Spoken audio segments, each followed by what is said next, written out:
அப்படின்னா சோறு எப்படி ஒழுங்கா வளரும்? நடுவர்களே, எனக்கு ஒரே காரணத்தை தான் தெரியும் சொன்னாங்க. இப்ப நான் சொல்லட்டுமா? ஈசா நபிக்கு அப்பாவே இல்ல, அவங்கள முழு சகோதரியாரு. அவங்க அம்மா மரியம் அலைஹிஸ்ஸலாம் தானே. இப்ப நான் சொல்லட்டுமா? நபி ஸல்லல்லாஹு அலைஹி வஸல்லம் அவர்களுக்கு அம்மாவே இல்ல, அவங்க 6 மாசத்துல இறந்துட்டாங்க. அவங்கள வளர்த்தது யாரு? அப்பா ஸ்தானத்துல இருந்த தாத்தாவும் பெரியதாவும் தானே. நடுவர் அவர்களே, இஸ்மாயில் அலைஹிஸ்ஸலாம் அவங்களோட தந்தை இப்ராஹிம் அலைஹிஸ்ஸலாம் என்ன பண்ணாங்க? யாரும் இல்லாத காட்டுல தான் விட்டாங்க. அவங்க ஃபுல்லா வளர்த்தது யாரு? ஹாஜர் அம்மையார் தானே. அப்ப தாய் தானே சின்னவங்க. நடுவரே, இப்ராஹிம் அலைஹிஸ்ஸலாம் காட்டுல விட்டது போனது உண்மைதான். ஆனா அல்லாஹ்வுடைய கட்டளை. அப்ப கூட சும்மா இருந்தாங்க, துவா செஞ்சு தானே இருக்காங்க. இந்த துவாவோட பர்க்கத்னால தானே இஸ்மாயில் அலைஹிஸ்ஸலாம் நல்லபடி வளர்ந்தாங்க.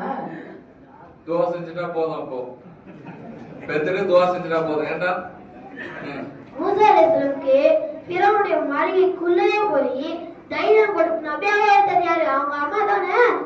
சுலைமான் அலைஹிஸ்ஸலாம் அவங்களுக்கு நேரான வழியை காட்டி நபியாக மட்டுமல்ல உலகத்தையே அந்த அரசராக வளர்த்தது யாரு? அவங்க அப்பா தாவூத் அலைஹிஸ்ஸலாம் அவங்க தானே.